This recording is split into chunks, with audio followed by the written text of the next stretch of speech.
Tonight we have a very special guest. He is one of the most notable people after the companions. He is from the generation of the Tabi'een, the generation that followed the generation of the companions. And he is Omar ibn Abdul Aziz. Omar ibn Abdul Aziz. And you know, when you read the biography of these notable people, it just and then you kind of see where you are compared to them, makes you feel like really, really small. Seriously, like it makes you feel that you know, you're just not doing enough, and you're just not even close. And what I'm about to tell you is, see, it sounds like it's kind of, you know, fiction or not real, but it is real. It is real. It's just, it's distant. It's distant. He is the great grandson of Omar ibn Khattab radiallahu anh. And there was actually a prophecy. Omar ibn Khattab radiallahu anh, it is narrated that he used to say that he's going to have a son of his who's going to come وَيَمْلَأُ الْأَرْضَ عَدْلًا, and he's going to fill the land with justice. How did he know? Either the Messenger of Allah ﷺ told him about it, or he had a vision, you know, ru'ya, in his dream about him. And he said he's going to have a scar on his face. And indeed, Omar ibn Abdul Aziz had a scar on his face because when he was a kid, he was kicked by a horse. A horse kicked him in his face, so it, you know, left a scar in his face. It is narrated that when he was a kid, and وَكَانَ قَدْ جَمَعَ الْقُرْآنِ, so he memorized the Quran. One time he was found crying. So his mother was called, and she told him, "What's going on? Why are you crying?" And he said, تَذَكَّرْتُ النَّارِ. You know, a kid crying because he remembered fire. He remembered hellfire. A kid. You know, subhanAllah. You know, and the people that Allah subhanahu wa ta'ala marks for his service, to service his religion. Also it is narrated that when his father Abdul Aziz ibn Marwan, when he was appointed as governor for Egypt, he wanted to take him with him. And he suggested to his father, instead of that, to let him go to Medina so he can study, you know, so he can seek knowledge. So look at the choice that this kid made. Look at this choice. He had the choice between living as a prince or living as a student. He chose to live as a student, not to live as a prince. And he met some of the companions like Anas ibn Malik, who lived a very long life because the Prophet ﷺ had made dua for him, for Allah to put barakah in his rizq and in his life. And he lived a very long life. And Anas ibn Malik said that he did not pray behind someone who resembled the prayer of the Prophet ﷺ as much as Omar ibn Abdul Aziz. Also, there's a hadith from the Prophet ﷺ where it is sahih. The Prophet ﷺ said, لا يزال الإسلام عزيزا إلى 12 خليفة كلهم من قريش. And also, كلهم يجتمع الناس عليه. That Islam will continue to be strong through the caliphate of 12 caliphs. All of which are from Quraysh, the tribe of Quraysh. And all of which people will have consensus over. And Umar ibn Abdul Aziz was one of those 12 people. So who are the 12? We all know the 4, right? The Khulafa al-Rashidin, the rightly guided Khalifas, Abu Bakr, Omar, Uthman, and Ali. And then who came after Ali? Which is the Khalifa who came after Ali?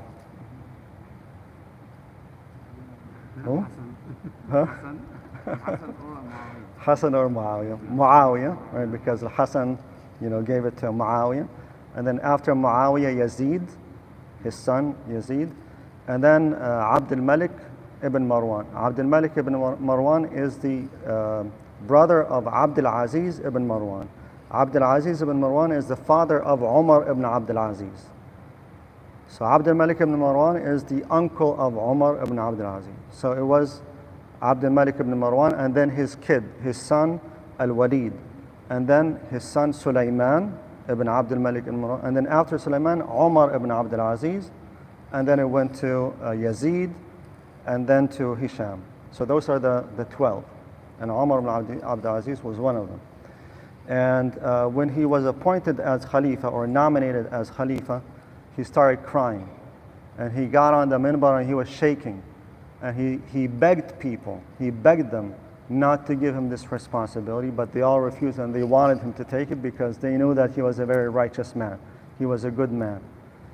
So he took it, and then he went to his wife and he told her that, he recited the verses from Surah Al-Ahzab, that, if you want this life of this world, in kuntunna turidna al-hayat ad-dunya wa zinataha, if you want the life of this world, then let me give you your money and just leave me alone.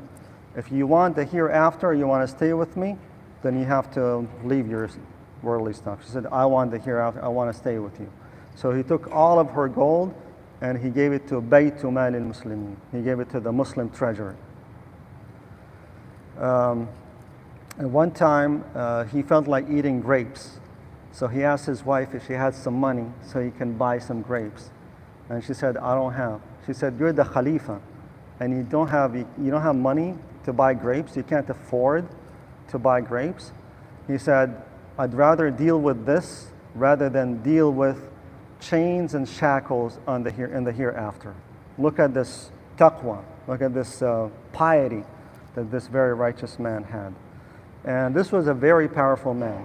This man had reign over a very large portion of land. As far north as Turkmenistan, as far south as South Africa, as far east as Sindh, which is India and Pakistan, and as far west as Morocco. Imagine.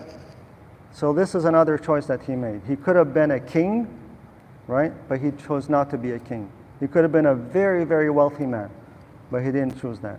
He chose to be just a commoner.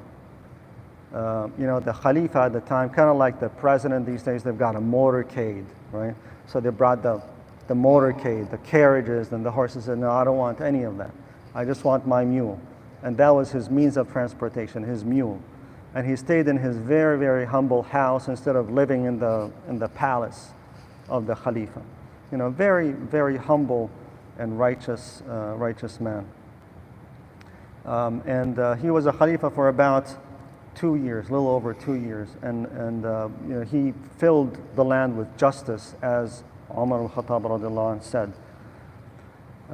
And on his, he died by poison. He was poisoned. It is narrated that his servant poisoned him. And then when he got sick and he knew that he was poisoned, he said, I know when this happened. So he looked at his servant and he told him, why did you do this? He said, they gave me 1,000 dinars, 1,000 golden coins. He said, okay, give it back, give it to Baytu Mal al-Muslimin, give it to the Muslim treasury, and just get out of here before someone sees you. Look at this, look at this reaction for someone who he knows he is looking his killer in the eye, and he's telling him, just put the money back and get out of here. And then he told the people who were around him, he said that he sees faces that are not faces of humans and not faces of jinn. And he asked everyone to get out. So they got out, and he said, Marhaban biwujuhin laysat biwujuhi insin wala jinn. Welcome these faces that are not the faces of humans or jinn. Of course, they were the angels, the angels of death. And the last thing that they heard him say was, تلك الدار الآخرة نجعلها للذين لا يريدون علوا في الأرض ولا فسادا والعاقبة للمتقين. That is the eternal life, the abode in the hereafter. We make it exclusively for those who don't seek tyranny or corruption on earth. And the best outcome, or the ultimate outcome, is for those who are righteous. And that was the last thing that was heard of him, and he died. He passed away. He became the Khalifa in the year 99 Hijri. 99 Hijri. And many scholars say that he is a mujaddid, because the Prophet ﷺ said that every century Allah subhanahu wa ta'ala sends renewers, people who renew their religion. Renew meaning that they refresh the religion, meaning that if there's a sunnah that was forgotten, they bring it back. If there's a bid'ah or an innovation that was introduced, they kill it. And he was, he came like 99 years, almost a century, perfect, a century after Hijrah. He was a very, very righteous man, rahimahullah. We ask Allah subhanahu wa ta'ala to make us follow the footsteps of Prophet Muhammad sallallahu alaihi wasallam and his companions and all of the righteous people who came after them. We ask Allah subhanahu wa ta'ala to make us better followers of his book and the guidance of his messenger Muhammad sallallahu alayhi wa sallam. Jazakumullah khair.